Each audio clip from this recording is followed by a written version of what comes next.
Good evening, good evening, good evening. It is the Hump Day edition of the Angela Ray Show. We are in the midst of our week-long series entitled Sports Talk. Every day this week, we're going to be talking to an athlete, catching up on what life is like on, off the field, off the court, and off the track. My name again is Angela Ray. We're going to give everyone just a moment or two to get onto the broadcast. As always, once you log on, make sure that you chime in the comments. Let me know that where you are watching from tonight. Also, for those of you who will be catching this on the replay, thanks so much for tuning in.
Okay, we're going to go ahead and get started with our our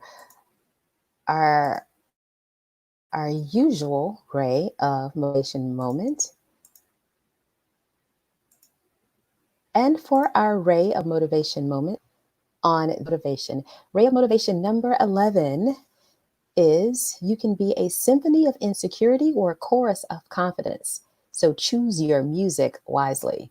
You can be a symphony of insecurity or a chorus of confidence. So choose your music wisely. So I don't know about you, but for me, music is that thing that can either make my day or break my day. I love listening to a variety of music, whether it's inspirational music, gospel, some old school hip hop, especially some Kid and Play, or some Dougie Fresh, maybe a little bit of Heavy D and the Boys, but that's actually not the kind of music that I'm talking about. I'm talking about what is the general refrain that you're playing in your mind on a day to day basis. Are you one of those people who are always playing this negative chorus? Or have you decided to look at the glass half full and look at life on the positive end? You know, there's so many things going on right now in our country and in our world. There is a national pandemic. There is social unrest. There are protests all around the world. And it is easy to take your eyes off the prize and look at what is going on as something that may be detrimental to you. But you can also change the music that you're playing every single day in your mind and in your heart and choose to have that chorus of confidence. And that is your ray of motivation moment for this Hump Day edition of the Angela Ray Show. Well, as I said, this is a series called Sports Talk. And so today I am very honored to have former NFL cornerback Jimmy Hitchcock. He played for the Carolina Panthers, the Minnesota Vikings, and the New England Patriots. So please help me welcome Jimmy Hitchcock. Hey, Jimmy, how are I'm you? great, Angela. Nice to be here. Thanks for inviting me. Oh, you are absolutely welcome. So, as I was just saying in our Ray of Motivation moment, there's a lot going on. Particularly, I think that there have been more updated statistics and things talked about today in the news about the pandemic. So, how have you been spending your time social distancing or in quarantine? Well, the same way a lot of people are spending it in the protests, and I'm joining in and understanding and trying to understand the information behind the protests and what people are doing. Um, Okay. I'm looking out for the COVID. I'm making sure I'm staying distance from people, but I'm also wearing my mask. But as far as what I'm doing, I'm doing the protest thing because it's very relevant and it's very important that we all get out there and show our support for this new revolution. Now, this is 2020, and you talk about getting out there and protesting, but this is not new to you. Right. In 1992, when you were a student at the University of North Carolina, Chapel Hill, you were involved in a protest to help bring a freestanding Black cultural center to campus. You, along with three other football players, formed an organization called the Black Awareness Council during that summer. And then by the fall, your protest actually got national attention, bringing to campus none other than Mr. Spike Lee. When you all first formed the Black Awareness Council, did you all have any idea or a long term goal of gaining national attention? Absolutely. Tim Smith, John Bradley, Rick Parker, and Malcolm Marshall were all instrumental in forming the Black Awareness Council. Riddick Parker and Malcolm Marshall had to actually not leave. They supported it, but they couldn't be out front because their parents wouldn't allow them. So it became me, John, Tim Smith. Tim Smith was an incredible strategist, and he was the one that actually was the brains behind the operation and put the entire thing together. And he foresaw that this would go national and that it would go national. Before Kaepernick, it was Jimmy Hitchcock, Tim Smith, John Bradley, and Funke Moses, who passed away, God rest her soul, was instrumental as well. All right. Now, we were taking the knee in 92. We were putting the Black Power fist up in 92, 93, both years. We were putting the Black Power fist up. We were actually fighting for things that we believed in back then. All right. But what we did then without social media was actually grab the attention of the media by doing some militant kind of outlandish things at the time because we needed the attention to get our message out. So we would take off our shirts and talk and get into the microphone and speak on campus. Called it was a speak out, and we just go very hard in the speak out with our shirts off, head shaved. I had a bald head then, I'm bald now, but this is because I'm older. But at the time, I just shaved my head because we wanted the attention. So we wanted to look as militant as possible, put on shades and things like that. And Malcolm was a huge dude, so he just looked like super militant. So yes, that's how we started. And just like I said, before Kaepernick, it was us. And before us, it was the three in the Olympics.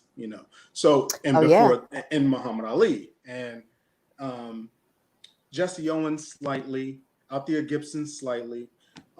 So we have a long legacy of people or athletes displaying a unity towards our people, right? So, but Kaepernick is the latest example of that. And Kaepernick was the very minimal in protest. All he did was take a knee, and he got vilified for it, right? He got vilified for it in a way that he got ostracized and blackballed from the National Football League. Now we're looking back on it and we see what the protests are about, and we see this George Floyd situation. We're like, okay, the Kaepernick situation was very, very small and very minimal. So that was a part of it. But if you want to go in, more in depth, I'll go in more in depth about the whole situation. You just mentioned the three athletes during the Olympics. A lot of people aren't familiar with that story. However, one of my guests a couple weeks ago was a documentary filmmaker who actually has a film called American Olympic Pride, American Prejudice about those athletes who protested during the Olympics. So it's ironic that you bring that up. Now, I know you said some of the athletes that were involved in the protest with you in '92 had to take a step back because mom and daddy was like, no, no, no. And Right. we understand that, especially when parents are concerned either about safety and or your education. Did you all receive pushback from your fellow teammates on campus at the Yes, time? of course, of course. I mean, some people didn't understand what we're about. And what I suggest to anybody that's going to do what we did at the time, and and I wish I would have been able to kind of mentor Kaepernick in one sense. You have to control the message. There's no way that you, in this day and time, should allow the national media to control the message. You have too many media outlets for you to be able to put your message out. All right. And what you can't do is deviate from that message. All right. What his protest was about was just lives being affected by racism. All right. Unfairly and unjustly affected by racism, whether it be through police brutality or just a systemic racism that's allowed generations to stay in poverty. All right. So he had that message, but in certain interviews, because of the antagonism by the national media, he started to just espouse or expand on what he meant. All right. And he started to talk about his wife, which I would defend as well. And he started to talk about just the suppression and oppression of the racism globally. Okay. So people started to just tag him as a militant or a guy who didn't love America. And then it became about the flag, which it never was about the flag. It became about just the militant protest against the troops and against the flag. Why? It was never about that, right? And he has always expressed that. But they made it about that as to distract from the real problem, which is systemic racism and police brutality at the hands of the people that's supposed to protect and serve. All right.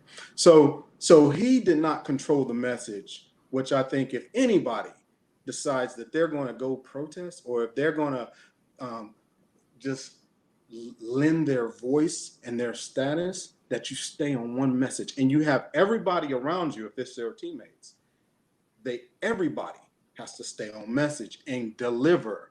Okay, this is about the police brutality and systemic racism that affects African Americans and has been affecting them for 400 years. And that's where you stay. And you don't deviate from that message. And I think that it was incumbent upon him to actually do that. And of course, you don't know how to do this because you don't have any experience. You just decide one day that I'm just tired of this mess and I'm going to take a knee to show people that I'm tired, right? And it's an emotional reaction. It's not so much plans as it is an emotional situation. And he was not the first, but because he was the quarterback, he was the first, right? Because there's so many eyes on that position. So you have a pretty detailed question along those lines in terms of giving advice. Can you see that question on the Yes. screen? Okay. It says, what would you do and advise strategically for Black male student athletes in revenue sports like football and basketball who want to take a lead in their teams and their campuses or communities? Um, the first thing that I would say is get with the local people in the area because there are things that are affecting the local community that are 10 times more pertinent than what's affecting you on campus, because campus is a bubble. All right. We know that. You're pampered in sports. All right. You're pampered in sports, and they make sure that you have everything that you need so that you don't look elsewhere. Right. Everything is about the sport. Everything is about the program, the academics, so that you can stay eligible to play those sports. Right. So, so what the system is designed to do is to make you not aware. Not it's I don't think it's designed, but what happens is it makes you unaware of what's going on in the community. But because I came from a real impoverished background in a really tough situation, I always kept an eye out in the community for what was going on, because I lived a situation that actually reflected the poverty and the poor communities in Carborough. So I was able to actually, have my eye set out on that. But what I would say strategically is go to the local pastor, go to the local community organizer, go to the local activist, and ask them what can you do? How can you lend a hand? And they'll point you in the right direction. Okay. And we got another question as well for you. It says, what is the biggest misconception you had to fight in your career as an athlete? That you were dumb, that athletes are stupid, like I read all the time. I had a book every time I went on a trip. I read everything I could read about, you know, finances. Although I ended up getting in a situation. I gained control of my finances on my own. It's a long story, but I'm writing a book about some of the things that I've been through, and I'll kind of reveal a lot of those things in the book. But athletes are some of the smartest people that you ever want to be around. I mean, some of the guys. There was a guy named Mike Morton who was a Rhodes Scholar, and he was from my county, and he's a white guy, but he's a Rhodes Scholar and he became a dentist. Okay, a lot of guys are very intelligent. I mean, look at LeBron and a lot of the Chris Bosh and some of the athletes from the NBA have really redefined what it is to be an athlete, and people are starting to see the intelligent nature of athletes as well as their athleticism. Now, a little bit earlier, we were talking about your time at UNC. Aside, you were actively involved in social injustice and, busy being a part of creating organizations that really made a difference. What did you learn about football while you were at Carolina? Teamwork. Football is the consummate team sport. Okay, there is nothing that you can do without the person beside you. Nothing. You cannot do anything by yourself. The cornerback position is an isolated position, but you require help in a lot of situations. Like, I wouldn't know what the play is if the safety didn't tell me, right? Or if the defensive end didn't do his job, a guy comes outside and it's me and this big 270-pound dude running out at me, right? So he's got to be able to do his job so that you can do your job. So the consummate team sport is football.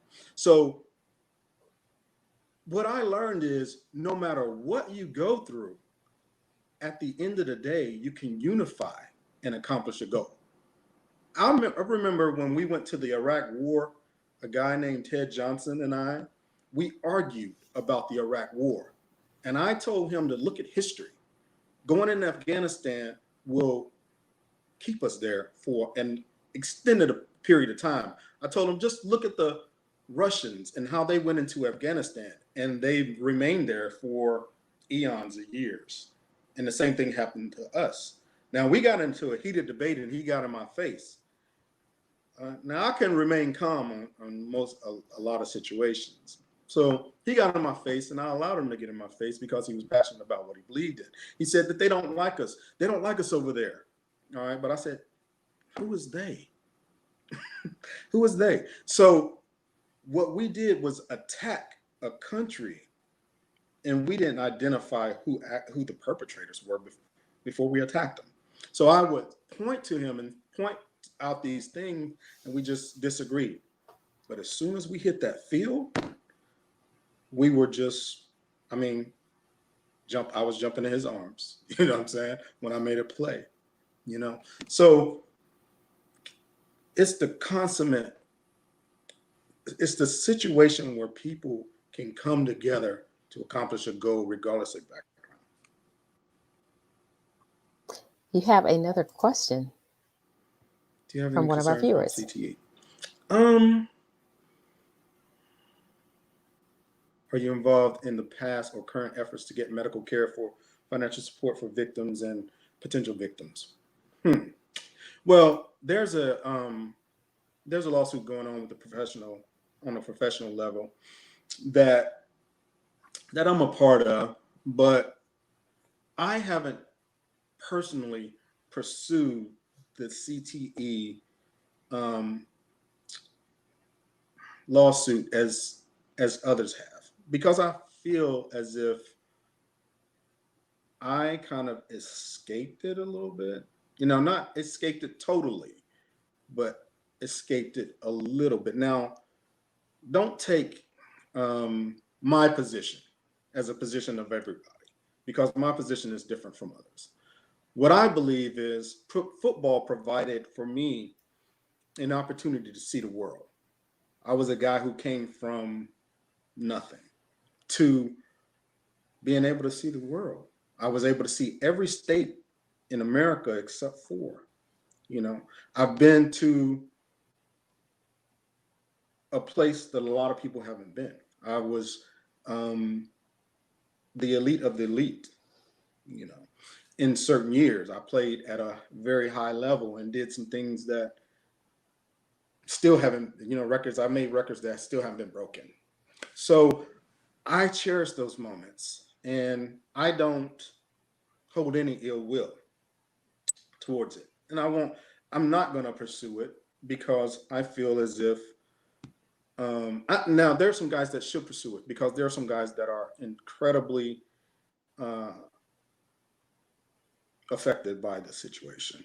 CTE is chronic traumatic encephalopathy. And one of my best friends from the NFL had a real bad situation where he ended up shooting himself and kidnapping his family. So I understand the seriousness of the problem, but at the same time, I'm grateful. I'm grateful that I was able to experience it, and that's how I leave it, you know. So that's the answer to my question. I know it's a long one, but No, we're here. We got time. So, you know, you started off in 92 protesting to get a freestanding Black Cultural Center at the University of North Carolina, Chapel Hill. And then that came to fruition. And then you put your money where your mouth was and donated money. And now there is a Hitchcock multipurpose room there. right. What was I that? don't really, What yeah, was go that? ahead. I'm sorry to cut you off. Go ahead. No. I was actually just going to say, you know, I don't think you, I would say as someone who was a college student protesting something, I don't know if that was your long-term goal, but to come back on campus, to see the center, to see the fruit of not only your protest and labor, but your financial support. What was that like for you? Unbelievable. You know, when I gave the donation to the university, I couldn't stop crying, you know. But Tim Miner was very instrumental in me giving the money to the university. I was going to give the money, but Tim Miner was like a barracuda trying to get that money. So, Tim Miner, I love him to death. But he came and he was like, Jimmy, I know you're going to donate to the school. He didn't even do any negatives. He never said, are you going to? So I know you're going to donate to the school. All right. So when are you going to do it? You know, and I said, I'm planning to give. He's like, how much are you planning to give? I was like, 80, 90,000. He's like, no, you're going to give 150,000. I was like, okay, 150,000. Why that number? He's like, that's the number you need, 150,000. So I was like, okay. He's like, when are you going to do it? And I was like, well, give me about a week, and then I'll get back with you, and I'll probably write the check then. 2 days later, he showed up outside of Panther Stadium. Oh, wow. He was like, yeah, he was like, where the check at? So, yeah, he's like, where's the check? He's like, give me the check. So I handed him the check, but it was something I was going to do, and I understood why he was very, very adamant about leaving a legacy, and right.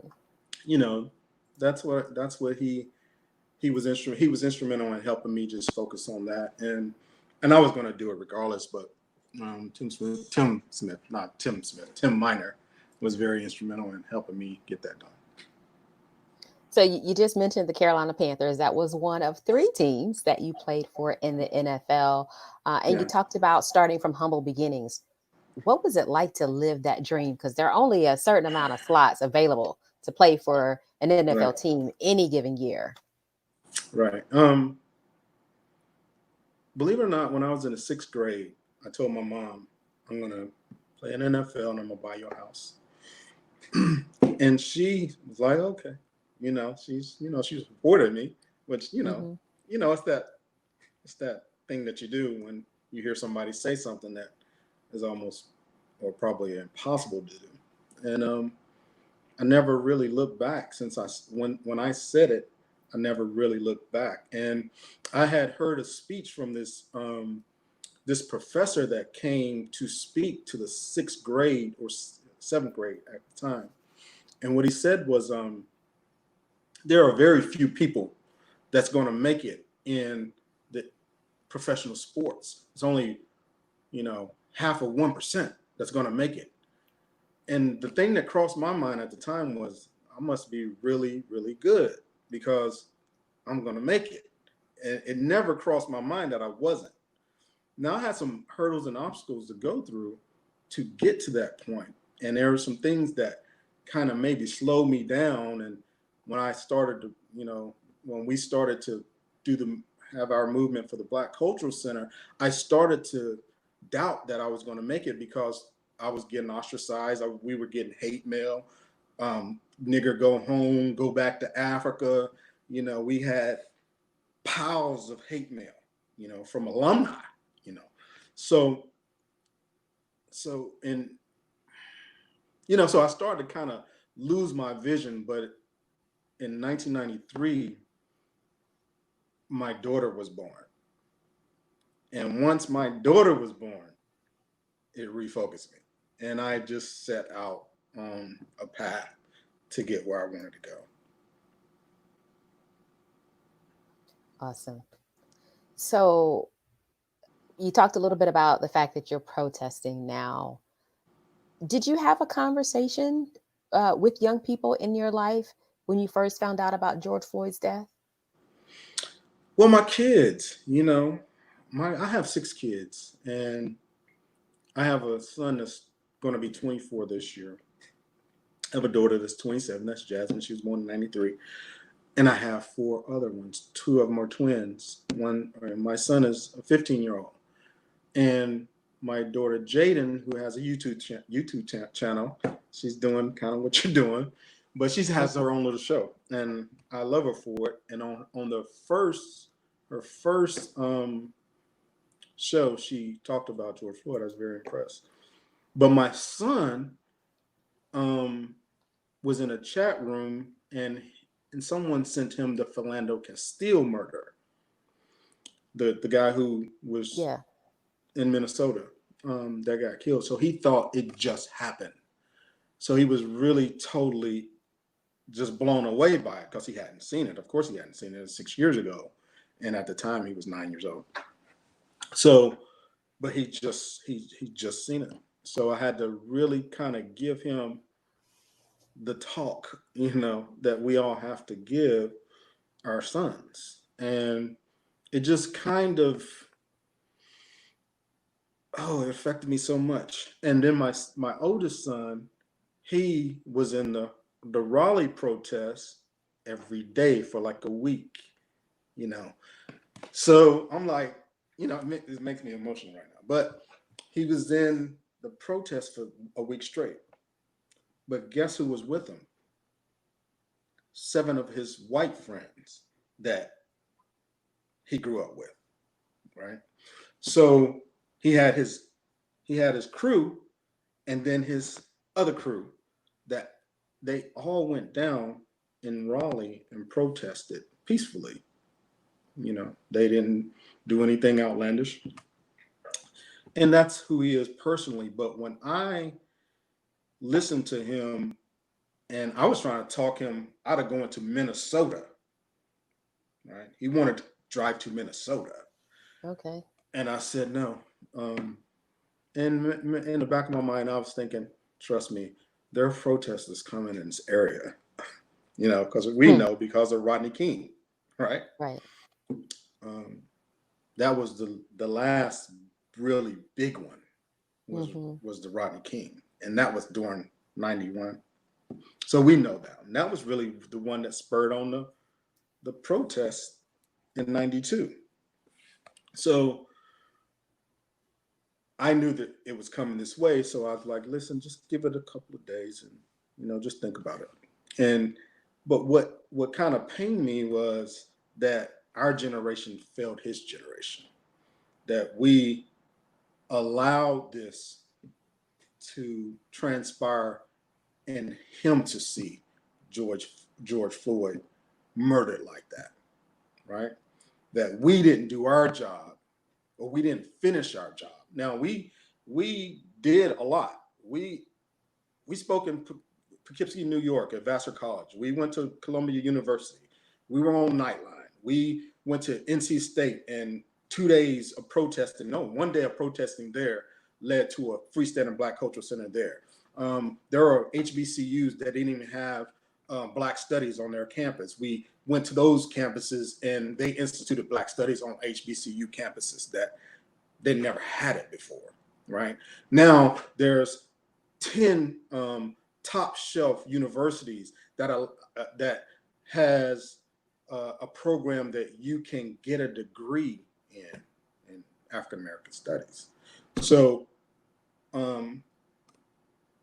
we were instrumental in pushing that whole agenda, right? People don't know that. It's something that we actually have to go back and document and chronicle because it's out there. I was just thinking that. I was like, ooh, might be a documentary film that I need to get behind. Right. So we were really instrumental in getting a lot of Black studies implemented on campuses. And some of the Black cultural centers that are there now were because of that protest, those rallies. Harvard University, Cornell West came to talk to us back then. Maxine Waters, Spike Lee, Chuck D, Craig Hodges, who was playing with Jordan at the Bulls at the time. He came to see us because Jordan would not come see us. You see? So Craig Hodges came to see us and said, I stand with you, right? So there was a lot that happened. Jesse Jackson came. That's another story. I like to talk about that one day. But that's just another story. You know what I'm saying? So I was just came from humble beginnings, but was fortunate enough to meet such amazing people and go to an amazing university at the University of North Carolina, Chapel Hill, right? Everybody knows that that's the most amazing university in the country. Well, I might be biased. In full disclosure, for those who don't know, I am also an alum of the University of North Carolina at Chapel Hill. And Right. I will tell anybody that I would not trade my time at the Carolina for anything. I definitely would not. Like that was the best time of my life, even over the pros. So best time of my life. Yeah. Speaking of Carolina, you got a question about Carolina.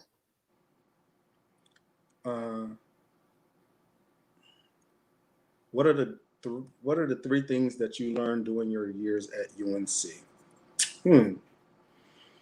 Like I said, teamwork was one. Um, Responsibility to community. All right.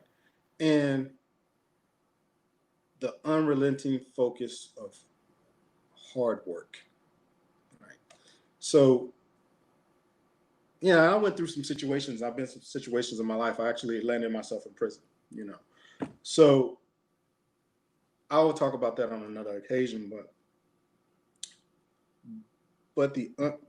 I understood or started to realize the focus that it took and the hard work that it took to get where I was. All right. And that was partly something that I saw when I was a young guy.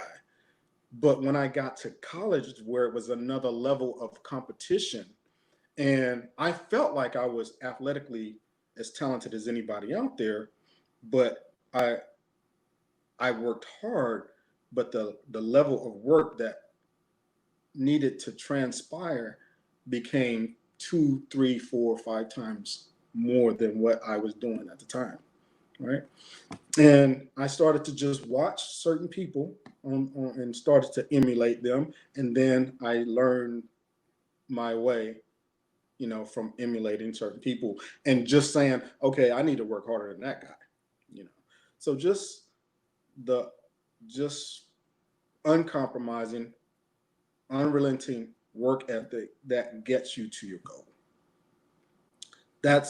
Those are the things that I learned.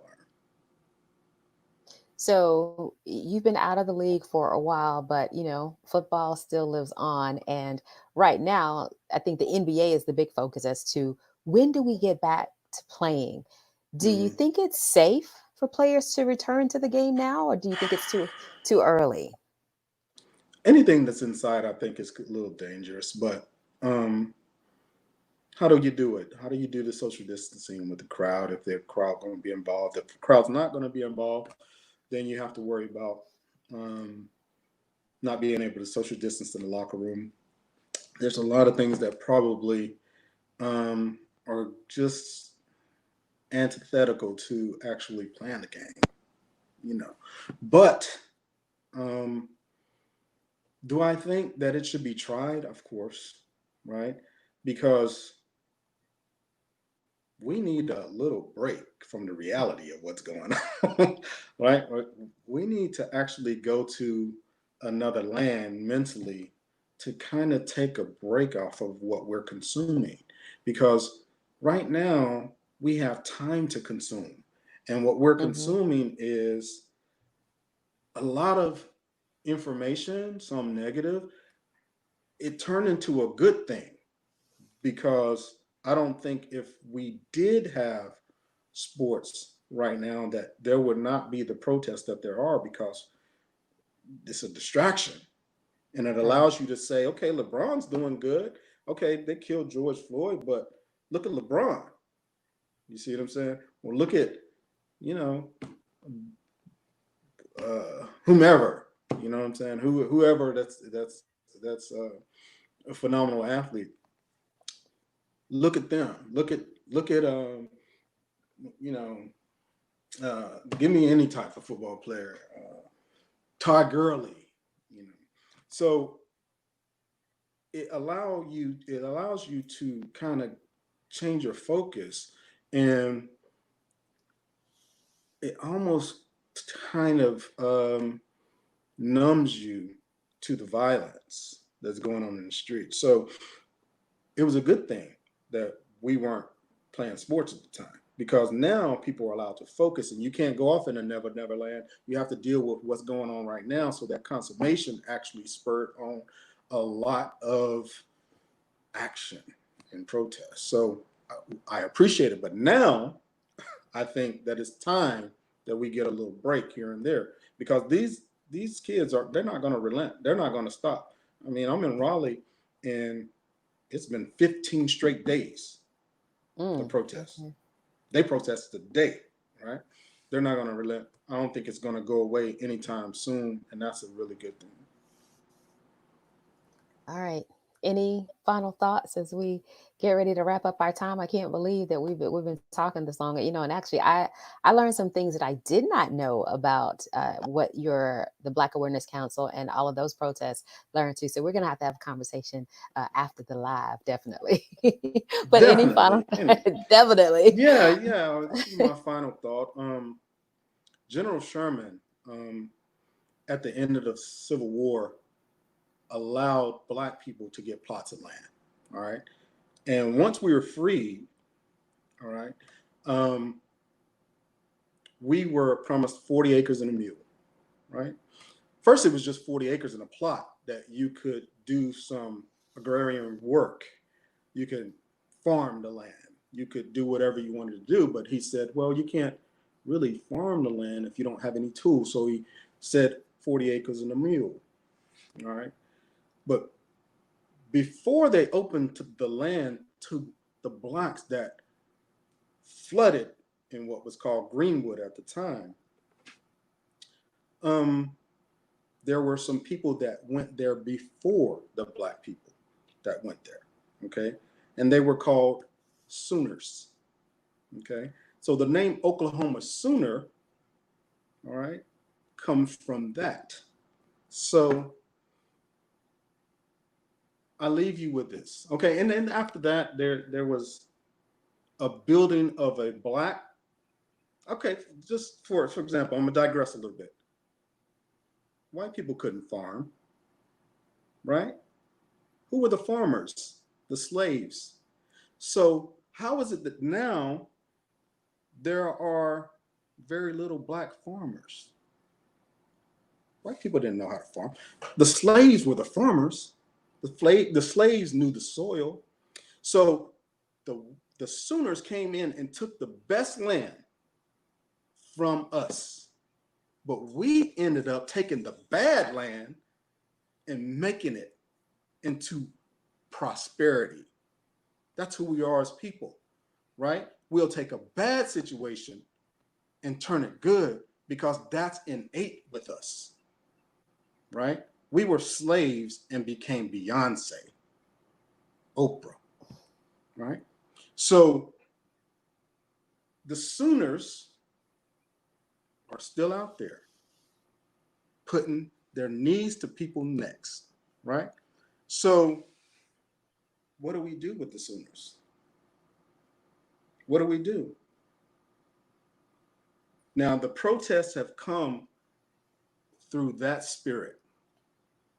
It's time to get the knees off the necks, just like Al Sharpton said, and time to get rid of the Sooners, right? They burned down Tulsa, Black Wall Street, one of the most, well, the best as far as the land that was thriving at the time. Then one became Brooklyn and Haiti and Durham, North Carolina, where they decided eminent domain was necessary and they ran highways through the Black community and took that land away from us. So I come in the spirit of that, right? Those who had their land stripped from them, but they rise again. And that's who I become. That's who I am. So I'll leave you with that. Well, thank you, Jimmy Hitchcock, for taking the time out of your evening to speak with us, particularly as we look at the platform that athletes have and what they can do during this time, but really looking at what you did and a bunch of your fellow athletes during a time when you didn't have social media to assist you with amplifying your message. Right. So I Which we appreciate you did. being on tonight. Yeah, you did. You I did. wish You I wish we absolutely did. did. If we did, boy, it would have been a mess. It would have been something. Yeah, it would have. All right. Well, thank you again for taking the time to hang out tonight and enjoy the rest of your evening. Thank you, ma'am. Have a great All night. right. You too. All right. That is it for the Hump Day edition of the Angela Ray on the replay. Boy, it was amazing show, an amazing educational night as well. well. As always, I would like to leave you with ray of motivation number 54. Cleaning a mirror will not change the person who is reflected in it. Until next time, I encourage you to go out and be the change.